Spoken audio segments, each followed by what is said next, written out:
last story is called Divine Retreat. I haven't been outside now in 2 years, 5 months, and 3 days. And that suits me just fine. For the last year of that, my only visitor was a stick insect that somehow found its way into my bathroom and was waiting for me on the vanity mirror when I came in.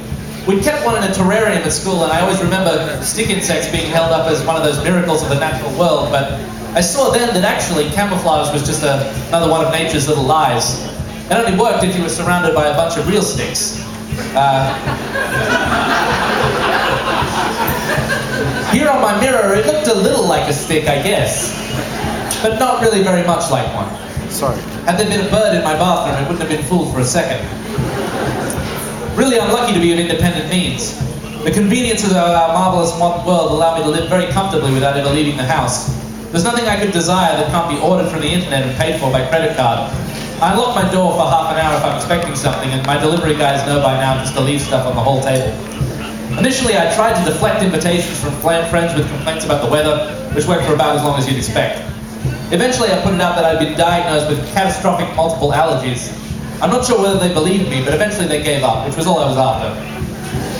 I'm really in here because of something that happened 2 years, 5 months, and 2 days ago. I was in the city waiting to meet a girl I'd been seeing for a while. I'd already been having a bad day, and she was late, and I was feeling pretty annoyed. That's a skill I have. Beautiful women can inexplicably want to spend time with me, and I can find ways to be pissed about it. I went into a bottle shop, and I bought a cheap cigar and lit it up on the corner. I did this partly to pass the time, and partly for petty revenge. You want to be late? My thinking ran. Well, just you wait and see what I smell like when you get here. Ha ha! Taste my kisses of Cuban vengeance. I leaned against a brick wall and smoked to amuse myself. I was making the cold, dead killer eyes at passers-by, taking slow, menacing puffs on my cigar, trying to pretend like I was some kind of legitimate badass. And as I was standing there watching, the strangest thought came to me, like some other consciousness was whispering it in the back of my head. It was, I could kill any one of these people. The dark logic unfolded as I dropped a clump of ash. No one here knows me. No one here is paying me any attention. No one is expecting me to suddenly pull some crazy shit.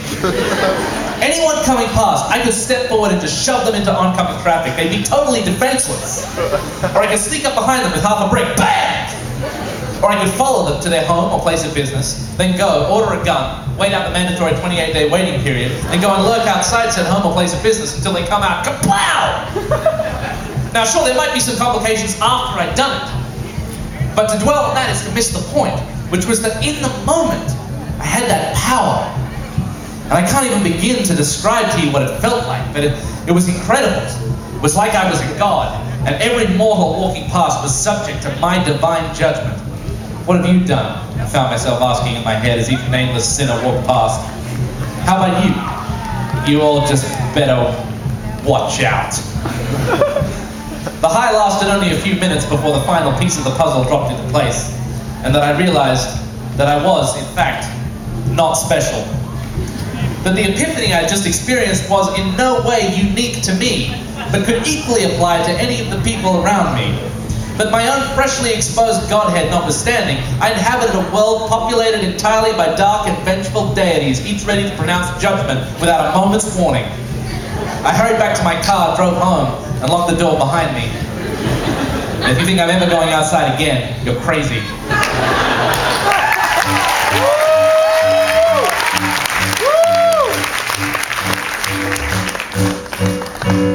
I breathe the fresh green air of spring, and then I sneeze. I saw the flowers take their colors to my red eyes, and it's no surprise. I can't stop itching, I can't stop scratching, well, I can't stop rubbing my eyes.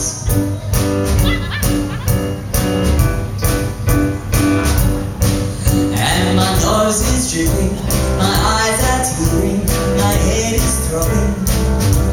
Oh no.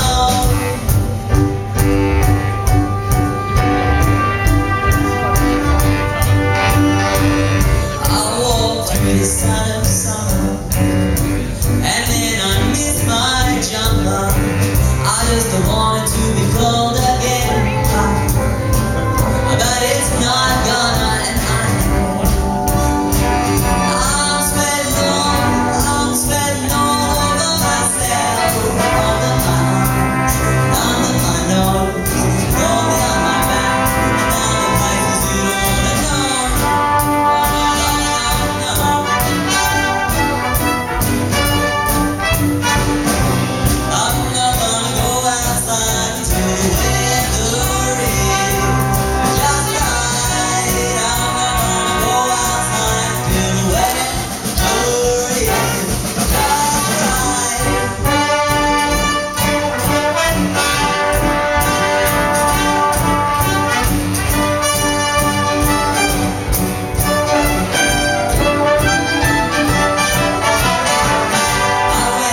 for a big